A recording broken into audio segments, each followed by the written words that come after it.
Hello, everyone. Alex here, and the gang is all here. We're all back.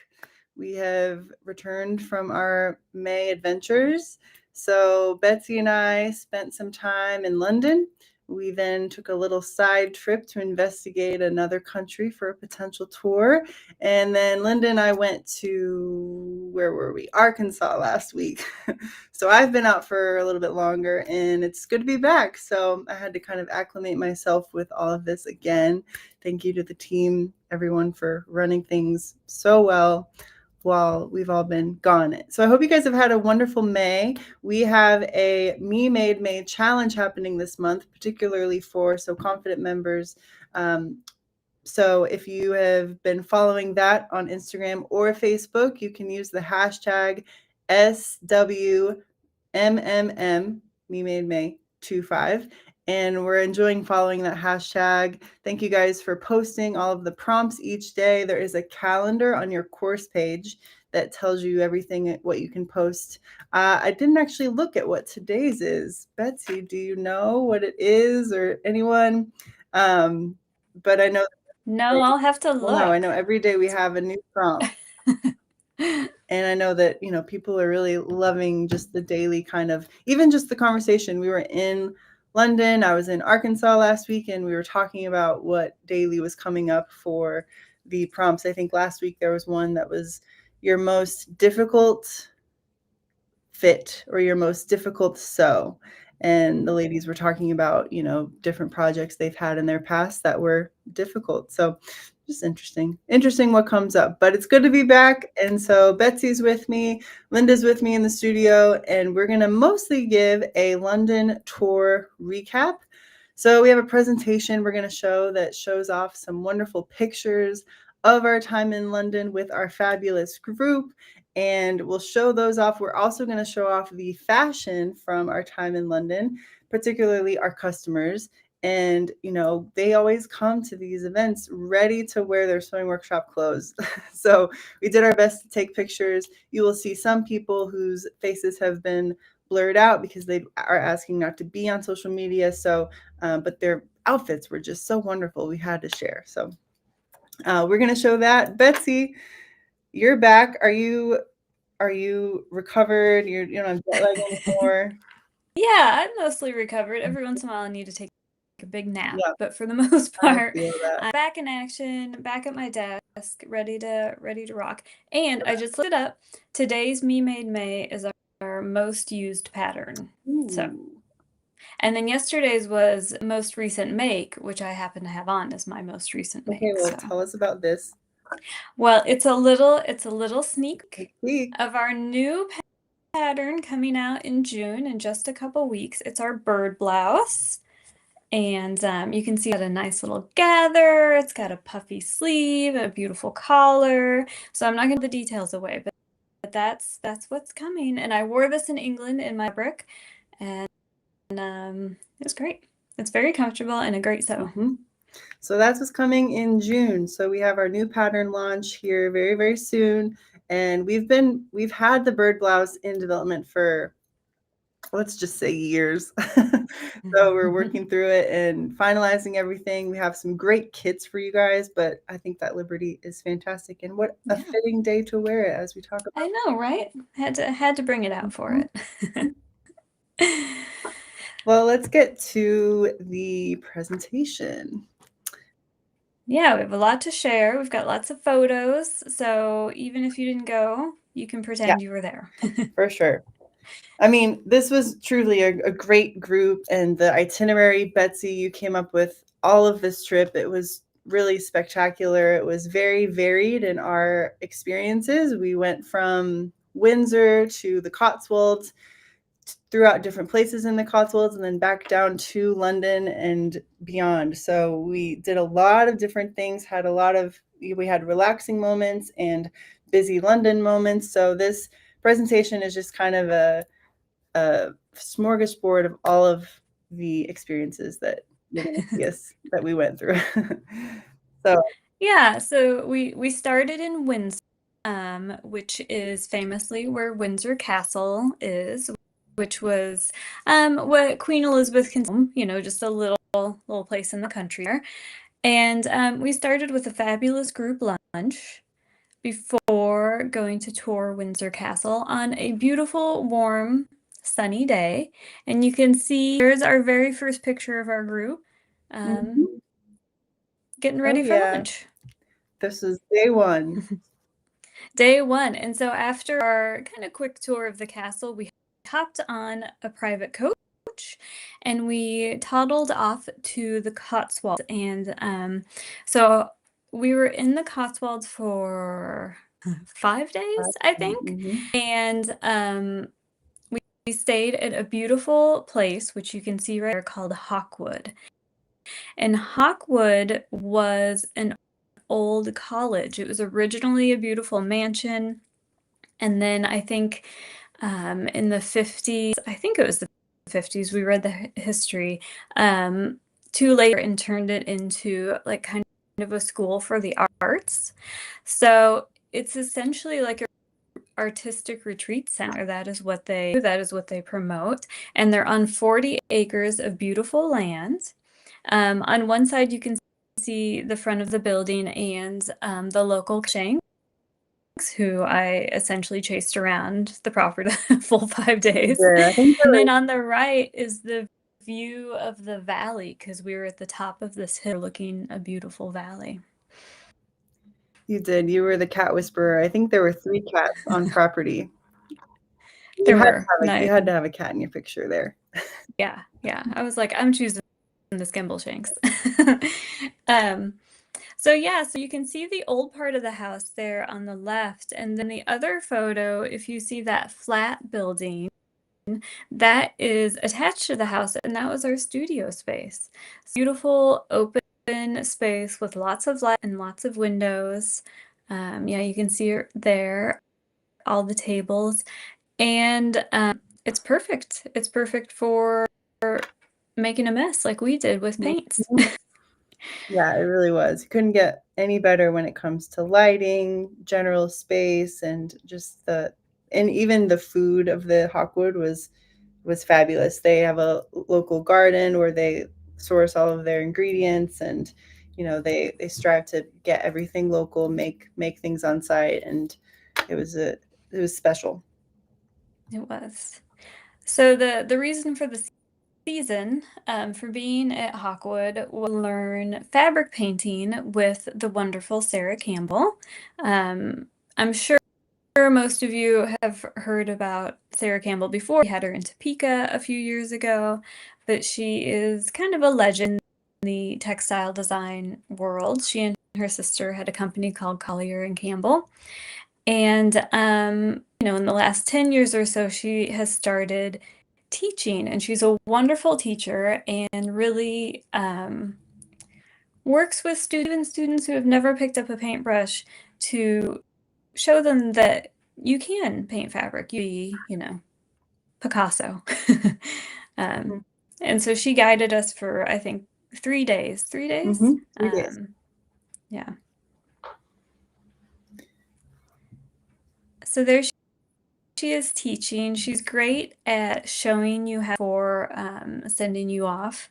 And the goal really was to practice on samples and then have paint fabric yardage for a future project.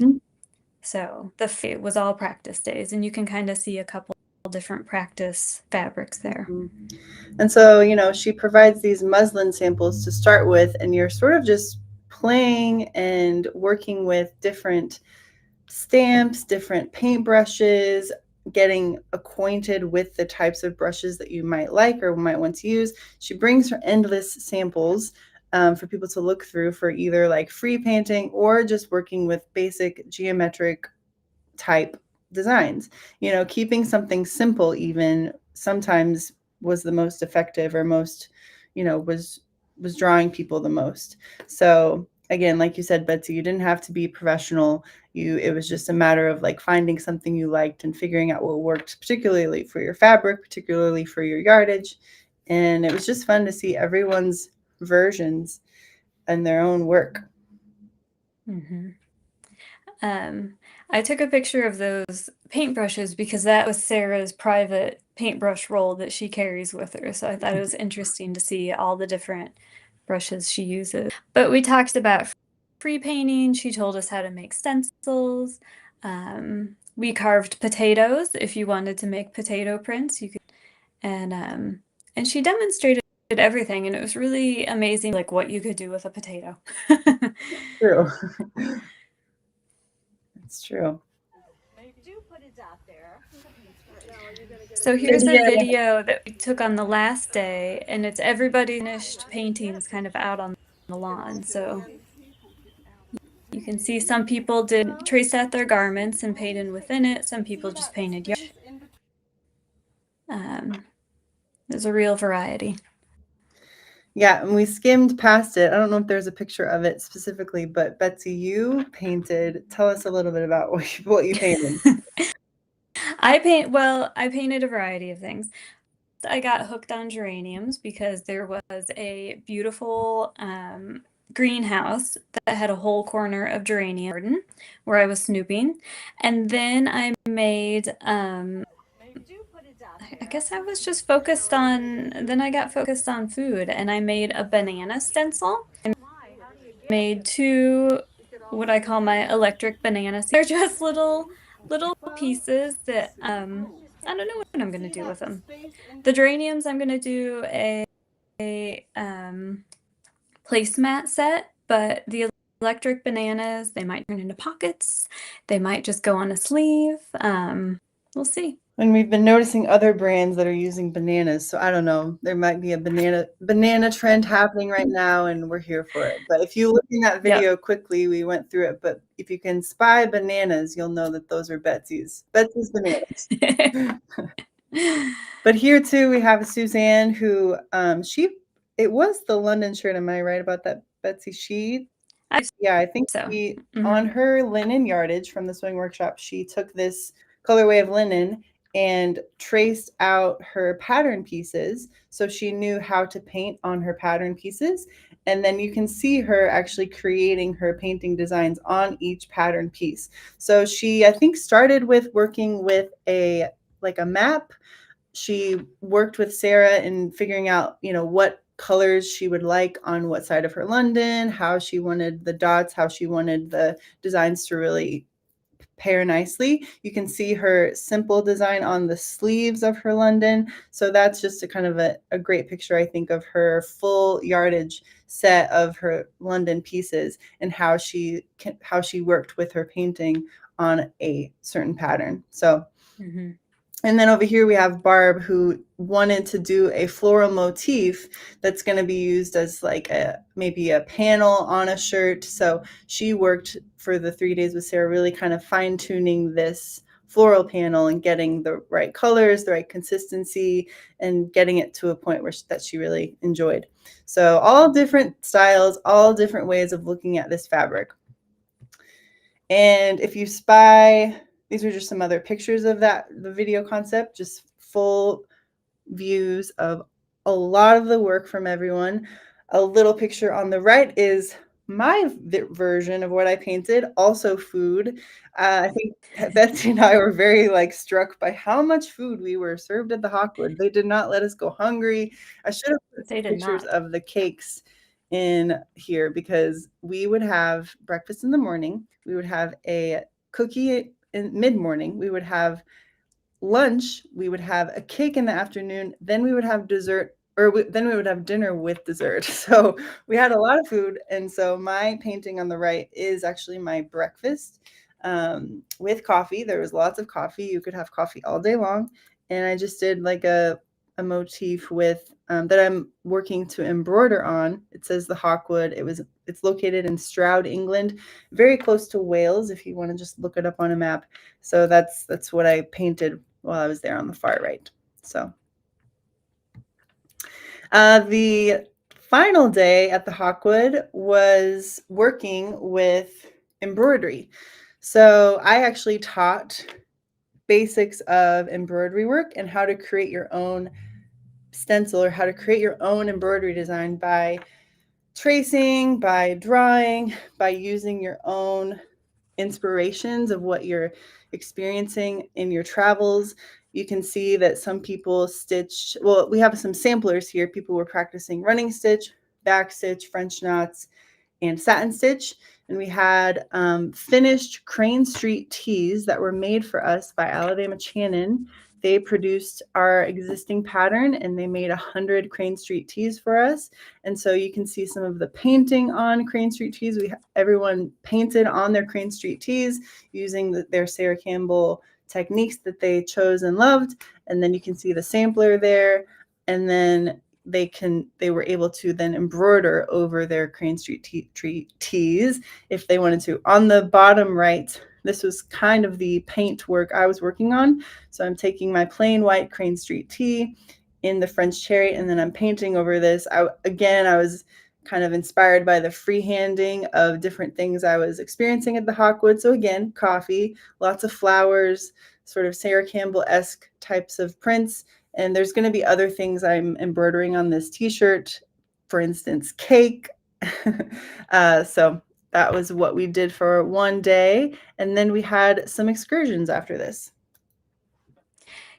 Yeah, so we took a little on Friday afternoon and we went to Rodmartin Manor, which is about a half an hour away. It's the last truly arts and crafts homes and gardens designed in the area. So the arts and crafts movement, I'm sure you know a little bit about, is kind of mid to late 1800s, and it was kind of a response to the industry and the mission that was popping up everywhere. And they really wanted to focus on handmade artisans. And so the house was all handmade. The furniture inside is handmade. The decorations are handmade. The garden is in the particular arts and crafts style.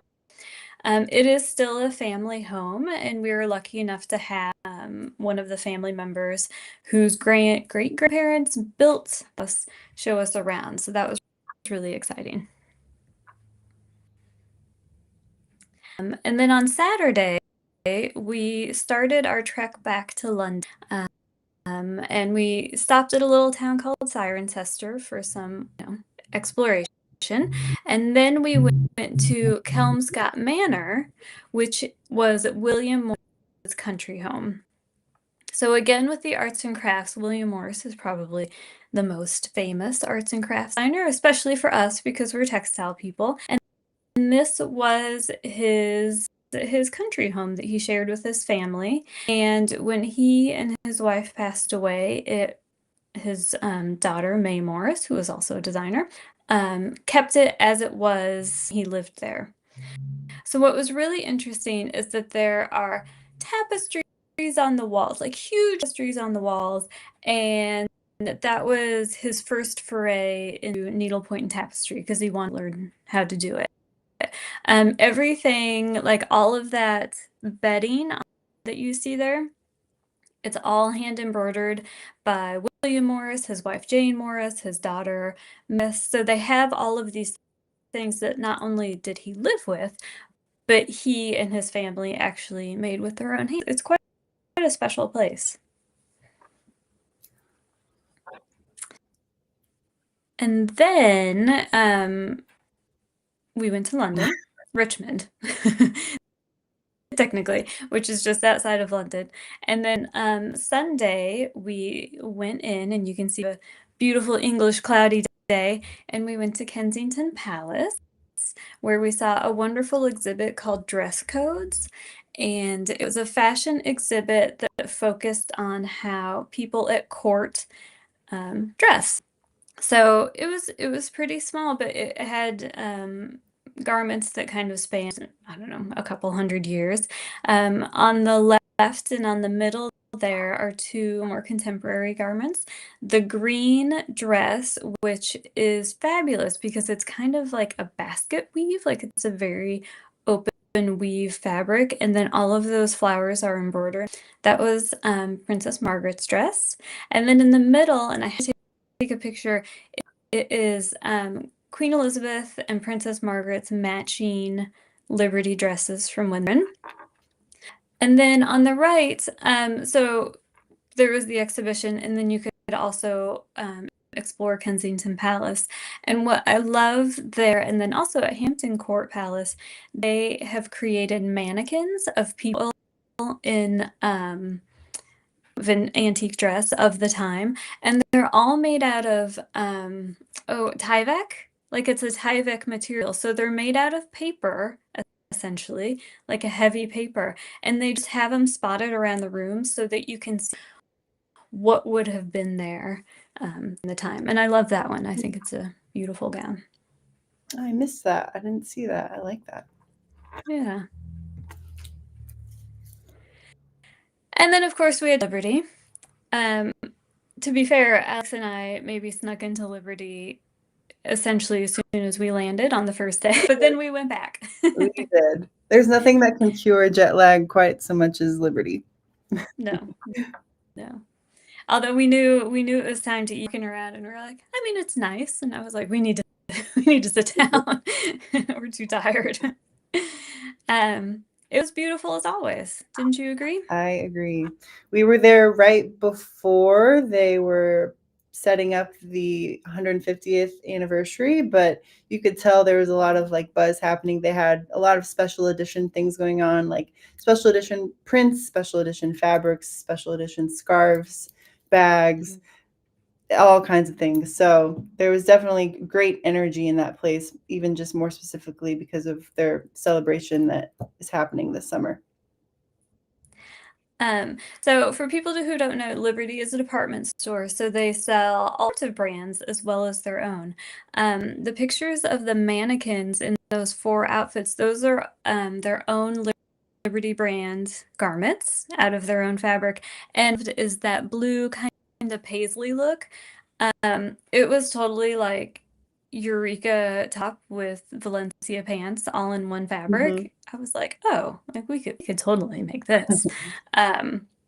So we had to have a shot of that. And you can kind of see in the details, this beautiful building was built in the 1920s. It was their second building, and it was built out of the wood from 2 tall ships, like Navy ship. So there's a lot of woodwork. There's a lot of details to make it homey. You can see that fireplace in the scarf hall. And then you can see the beautiful display of their silk scarves with the Liberty must. And then the picture on the right is a picture of their kind of antique oriental rug department, which is amazing and you don't expect to see in a department store. Well, we also spent some time when we got there in their fabric section, and more particularly their pajama section, because Betsy, you actually lost your bags for a day. So we thought, you could just roll into Liberty and pick up one of their iconic head to toe Liberty pajama sets, and you could wear that all week long and be fantastic. So looking at this look on the left, head to toe, Eureka, Valencia, all Liberty, you can't go wrong. You can't go wrong. I was like, I'm going to go home and make that and just wear it all summer. The next day, for those who not get enough fabric purchased at Liberty, and we did as a group manage to do a good job with their finances. we gave them a boost. We went to Joel & Sons, which is an full store. It is a very kind of high-end store. People who make garments for royalty go there. One of the salespeople was telling me that Mick Jagger's concert gear, all the fabric always comes from Joel & Sons. They come in, source it there. And it's interesting because they have all of this crazy artwork everywhere, and including this tuk-tuk, which was just on the side, a little wall, and I felt like it was such a good photo opportunity. I made everyone really get in there. It's so cute. So everybody was shopping, and then I would grab them and make them get their photo taken and then let them go back to work. But yeah, look at all those buttons. Oh man, so many buttons. So you could go get your fabric, pick out a button. I mean, there's just so many areas within this store. It's vast. When you walk in, you don't really know where to start. And there's generally someone kind of there to help you with if you want linen, if you want silk, if you want a certain design or whatever it is, and they'll pull things out because there's so many things just underneath things. And so it's nice to have so much help in this kind of store where you just don't know where to begin.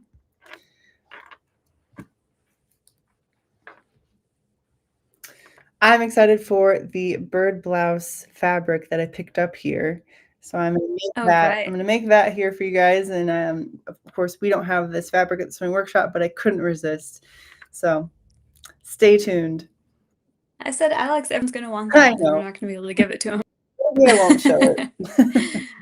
Yeah. After our shopping trip, we had to have a classic English afternoon tea. And so we went to the beautiful Diamond Jubilee Tea in Fortnum and Masons, which is one of the best afternoon teas you can have in my book. It's a beautiful room. The food is amazing. The service is top notch. There is nothing like a British tea. There's nothing like it.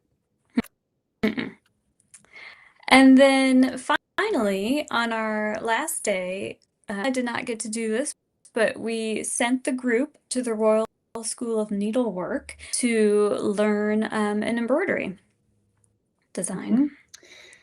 And this was at the iconic historic Hampton Court Palace, which is just worth a visit anyway. So they spent the day with their teachers and embroidered I think it was a teacup, actually. I think it was. I didn't get a photo of it. But it was really interesting because Hampton Court was closed that day. And although we didn't get to take a tour of the palace, we did have to walk through the palace to get to the classroom. And it was kind of nice because you were on there. It was your own palace. There weren't loads of people. You weren't trying to crowd, so you kind of had it to yourself, which was unusual. So these are just some group pics. Where was this one on the left, Betsy? That was Rod Martin. Oh yeah, Rod Martin. Beautiful. No wonder I didn't know. I wasn't there for that one. I was somewhere petting. I think I was petting a dog actually. And then the group in front of Joel and Sons, which is just a great picture to see everyone with their bags and their smiles. And so next up, we'll just show some of what everyone wore. I didn't get all the wonderful garments made from the sewing workshop for this event, but we have some great things people wore. So again, shout out to all the participants. Thank you guys for being mindful and wearing your sewing workshop patterns. It's so fun to see. So we have Phyllis wearing a really great Florence. And the reason I love this is because she actually made this to do her painting. And so it's the Florence shirt, which is one of our classic button-down shirts, but she did alterations to the sleeve. There's some elastic in the sleeve so that the paint wouldn't get on her sleeve. So she wore this as essentially her apron or her cover-up for the painting. So I just loved that idea. Why not make something beyond an apron for if you're gonna need it or perhaps get messy. And then we have a really great what is the middle? I think it's oh no, did I forget? I think I forgot. This is like one pattern that with different variations, but it's in our English boucle. And Eileen has lined this. I mean, this jacket is fantastic. And she loved wearing this for weather in England. It was just like kind of the perfect weight and it held its own. It didn't get crumply or wrinkly. Does anyone have a guess on what pattern this is? I can't remember what it is. Eileen, if you're on, please let us know. Please leave a comment. She's self-drafted this pattern. It's, a t-shirt that she really likes, just a basic long sleeve tee, but I love this border print fabric that she got from us, and the way she placed the border print for this t-shirt, it's really nice. We have Maison top and Maison joggers on Suzanne. We have a helix top on Barb, and then Diane is wearing an ivy that looks fantastic.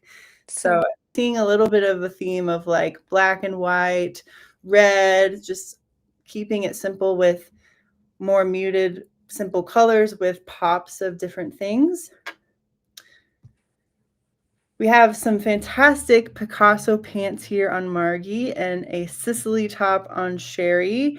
And Diane just was killing it every day. She put on Fillmore dusters. I think you saw it in an earlier picture. She wore a couple fantastic Fillmore dusters. Here she's wearing a London in a really cool black and white fabric. And I love also her black and white striped pants. And yes, I see the shoes, Diane. Those red shoes are so cool. So again, the kind of theme of red, white, and black. Keep that in mind.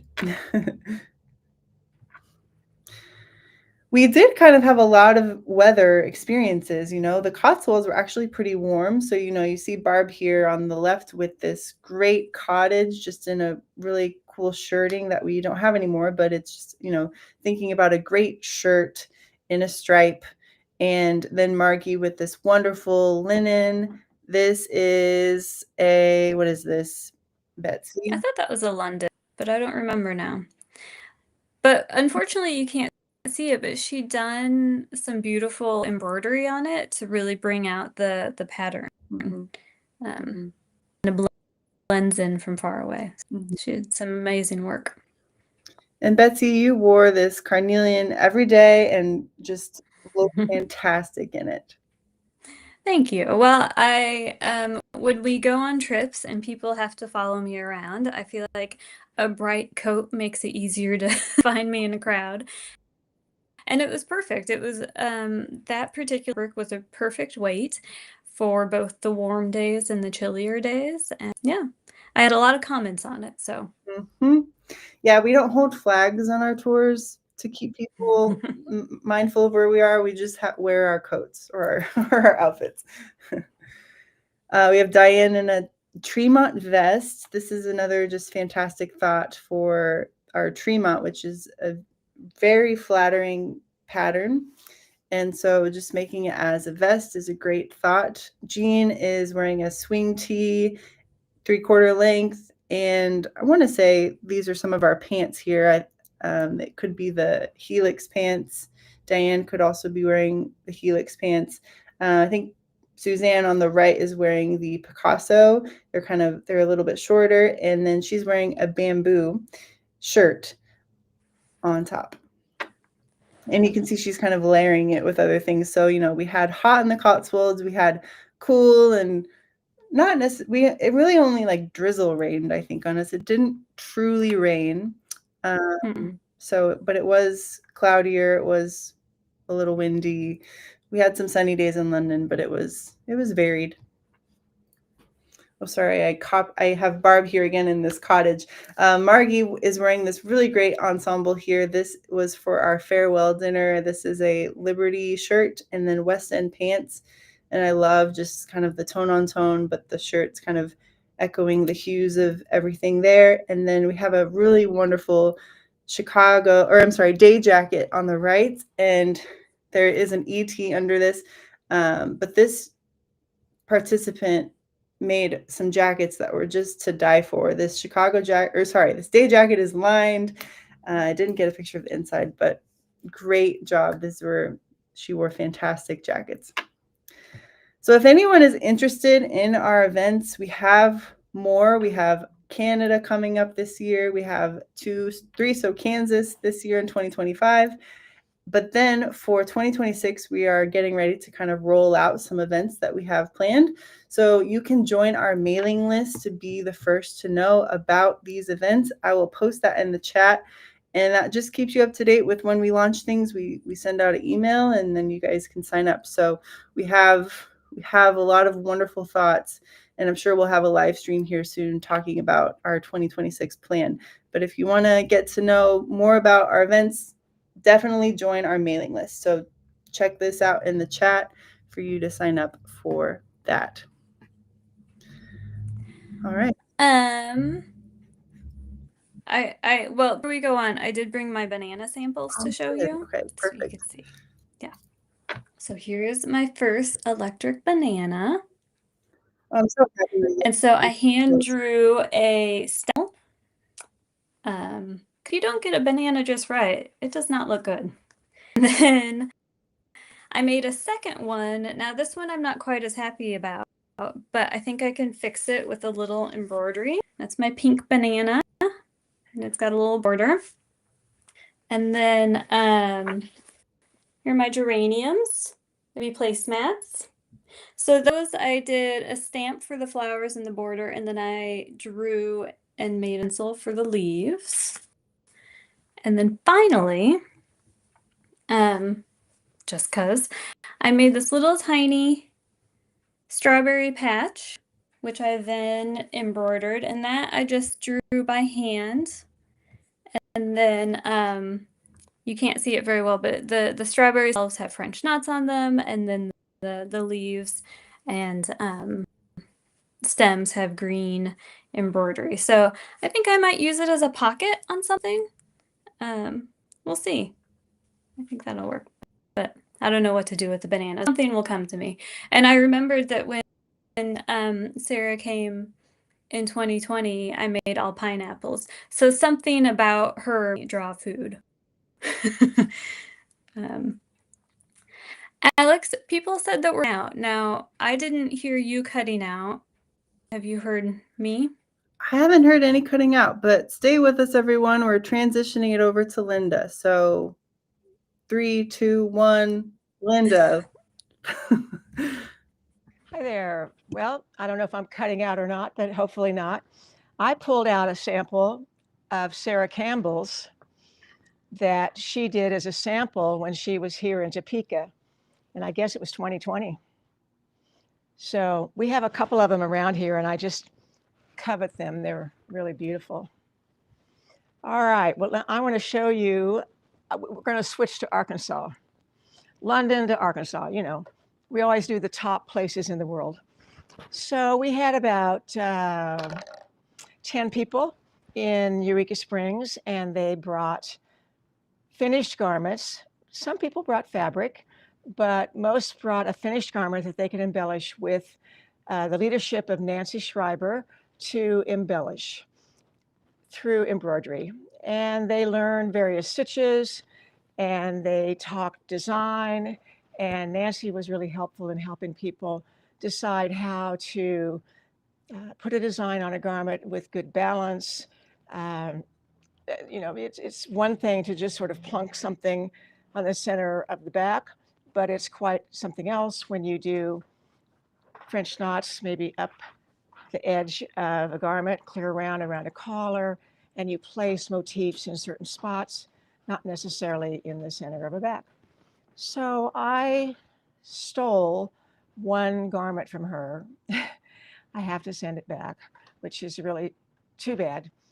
But I couldn't help but just love this garment, and I wanted to show it to you, and she let me borrow it. So it's behind me. And this is a London shirt. And what I love about it is that, first of all, she used the wrong side of the fabric, because the right side of the fabric is all white in different squares of motifs in the weave. So you can't really see much, just looks like a white fabric. So she used the wrong side. And then did some embroidery the size of the squares in various places.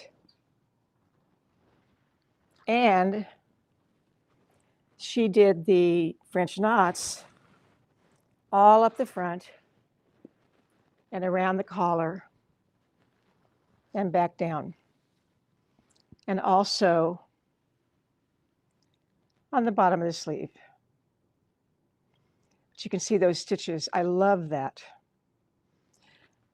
But one of the things that I really like about it is that she's changed the shape. So when you look at the London shirt, you see these dramatic vent openings. And the back is longer than the front, but she has taken out all of the width of this back. And we have a couple pictures of her process. So she's taken a ruler and found the underarm dot and then laid that ruler so that it's perpendicular to the bottom hem. Drawn a line, and that is where you fold the pattern. So you can see how much comes out of the back of this garment. Just the back. The front is just like it is. So you can see that let's go back to the shirts a minute. So the difference, it's the same pattern. I don't know what size she made. I forgot to ask her that. But you can see how it slims it down and changes the shape. So if you're not a big fan of all of this, whoops, I'm on the wrong garment. All of this swing at the back, that's how you can get rid of it. I thought it was brilliant.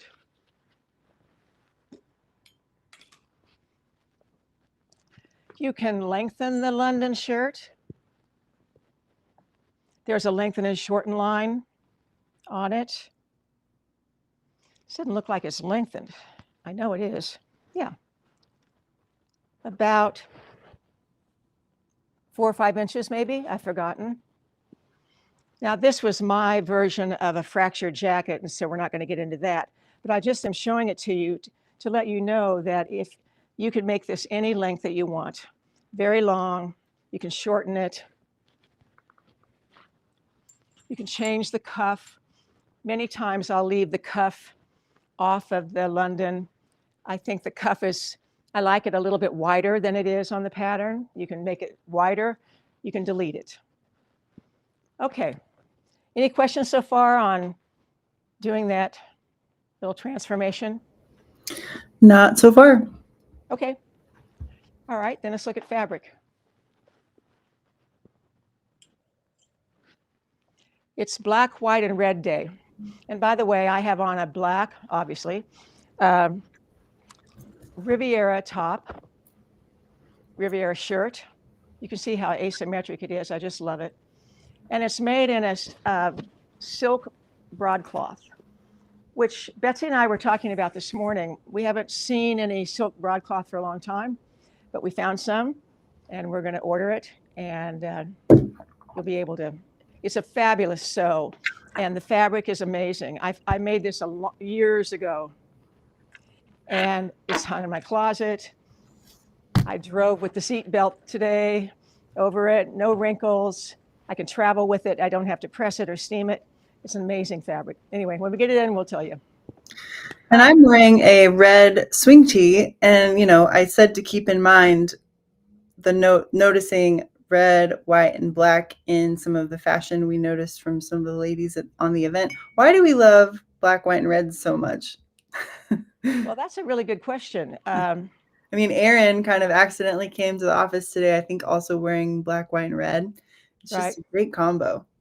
Well, of course, with black and white, you can add any color. And you can go any color of red that you want, from a blue red to an orange red. Doesn't matter. I don't know. It's something it's the first color that comes to mind when we think of adding a color to black and white. But of course, you can add a bright blue or yellow or whatever. But there's just something about, even if you don't wear red, which I don't wear a lot of red, I'll kick something with red just to give it that spark. I don't know. I think it changes the normal black and white. Okay, so this is a wide cotton red and white stripe. And the reason I show this is that Alex made a pair of Valencia pants in this fabric. They are so cute. Do I have them to show you? No, I can't find them. Alex told me where they were, but I can't spot them, so I can't show them to you. But they make wonderful pants, and especially Valencias, because Valencias don't have a side seam. So you don't have to worry about what happens at the side with the stripes, which is pretty cool. So Alex, we've got to find those pants. I think they're in, I'll tell you later. Maybe we can post it, but yeah, in a part of your closet. Yeah, I don't know. I looked and looked and couldn't find them. Anyway, all cotton, has a little bit of a sateen finish, but nothing shiny. But it's just a nice fabric. You can see it's pretty narrow. So you'd need, for sure, the right lengths. So you can't overlap them like you can do most pants. This is a great drapey fabric. It's all rayon. And yes, it is a check, which you do, well, I guess you don't have to match it, but we probably would around here at the sewing workshop. I'm going to do a thing on matching plaids again and matching stripes and all of that one of these days. But love this because of its drape, all rayon. Would make a wonderful, fabulous London shirt. It'd make good pants too, so don't forget that.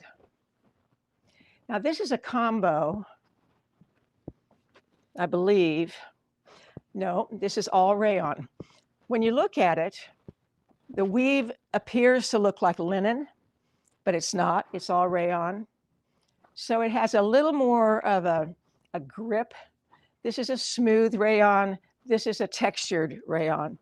And this has another color that's been added in. It's hard for you to see, I know, but it has a little bit of a kind of a blonde wood color that's just dropped in. It's like watercolor. It's just sort of blended in here and there. Now this looks like piqué. I don't think it is. I think it's all cotton, but it has an interesting weave to it. And if I were back in at K-State in my textile days, I'd probably miss this one in terms of identifying it, but it might be adobe weave. I'm not sure. But it's basically a floral weave, but basically when you look at it, it's just an all over print. But they are floral and leaf motifs if you really look at them. And then this is the world's best fabric. This is our linen rayon combo. I have pants, tops. It's my favorite fabric, I think, in the store, pretty much year round. But my white pants are about to come out, and for the summer. I'm of that age group, you know, where you don't wear white before Memorial Day. Did you hear that, Alex? Yes, I disagree. Okay. This I want you to see in a big piece. You know the term pointillist? The artist that did pointillist? The artist, I can't remember the name. But this is all little dots. And it's just like a riverbed kind of design, very abstract, nothing particularly defined about it. But I love the fact that the dots change in size and they change in density to make this pattern. So it's really cool. And it's all linen, which I love. All right, this one is a cheetah design. Viscose crepe. So that means rayon crepe. That means it has the drape of rayon, but it has the tooth of a crepe, which makes it so much easier to sew. Great London. You know, you can make the London shirt in something drapey, or you can make it in something that's not, which would be this next one. This is, we have it labeled as a jacquard on the website. I don't know if it's a jacquard or not. It's a very interesting weave, that's for sure. It's not just a basket weave, there's an unevenness about it. But then it's printed in this overall design that we call an ink spot. Now, you could make a London out of this, you could make pants out of this. You could also make a light jacket. It'd make a great sterling jacket. You can wear the London as a jacket, by the way, which would be great. And I saw that, I think, in some of the pictures of our customers in London, wearing T-shirts and then a shirt-like jacket, which this could be. Now, this next one is definitely heavier weight.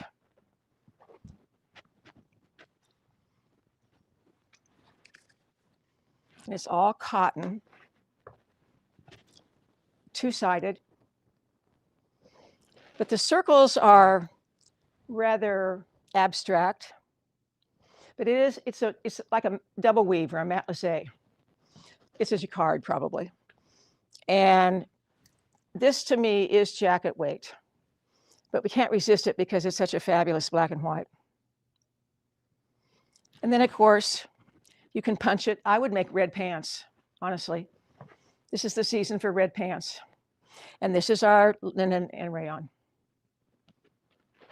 You know, whenever you mix anything with linen, you're not going to have the same properties as linen. It's not going to wrinkle like linen. It's going to behave a little bit differently. And that's why I like this fabric so much. So you have the characteristic of linen, which I love, but it doesn't wrinkle quite in the same way as linen, differently. Okay. No questions. Okay. I am, just to kind of make a note on the audio, I'm watching the playback on YouTube and there's no audio cutout for me. So I do apologize for anyone experiencing audio cutout. But good to know you can go to YouTube and rewatch this at any time. And I know Facebook has subtitles for replays. So stay tuned on the audio. I'm not sure what's happening. I don't think it's on our end, but it is good on YouTube for me. So you can watch it on YouTube after. And we wanted to just mention also that we have an event coming up in the summer. We have a Sew Kansas in August. So Linda, do you want to just say anything about Sew Kansas? Absolutely. Well, it's kind of our signature event. People come to Kansas, to Topeka, fly into Kansas City, make your way to Topeka, which is about an hour away. And we take up to 12 people. We have a new area in our studio that is dedicated to a Sew Kansas type event. And I've noticed that people come for various reasons. Some people don't even want to look at a sewing machine. They want to do fitting. They want to try on the clothes. They want to go to the vault. They want to look at fabric, and they want to get ideas of what to go home and sew. Other people come and sew one garment and really get it nailed, because you have 3 or 4 or 5, it depends on how many people we have in Sew Kansas, but we have up to 5 teachers who are here to help, which is a pretty good ratio, I have to say. But if you've never been here, you will be astonished at the number of clothes that we have. And if you think about it, we've been sewing many, many garments every year for 35 years. That's a lot of clothes. And then there's those mornings, you know, when I get up and I don't have anything to wear. What's wrong with me? I can dress off the rack every day. But a lot of people then, they'll try something on and they'll say, you know, I never made this pattern because I didn't care for the drawing or the photo or the whatever. This is great. So there's the advantage of being able to try on the clothes when you come here. And I think that's a big, big reason why people like to come here. We have recommended hotels. We have lunch for you here. You're on your own in the evening. A lot of people stay into the evening and sew. We let you do that. So it's a great, and they come from all over the country. You meet new people. I know of friendships that have developed because of people gathering here in Topeka. And they come back again.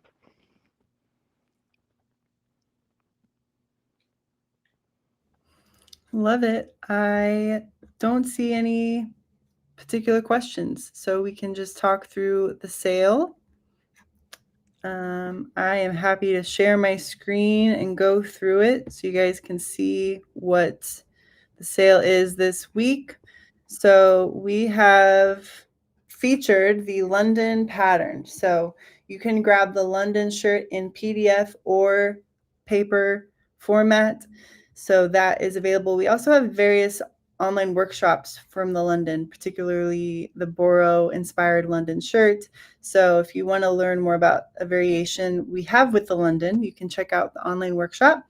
Then all of the fabrics you saw Linda talk about, those are on sale. So the only pattern this week is the London as we review our London trip. So we're highlighting the London pattern along with all of the fabrics that are on the wall. All right, everyone. Linda, anything else? Thank you so much, guys. That was a nice presentation.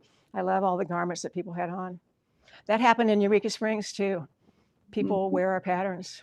It's nice. Thanks, everyone. We'll see you next week. Okay, bye-bye.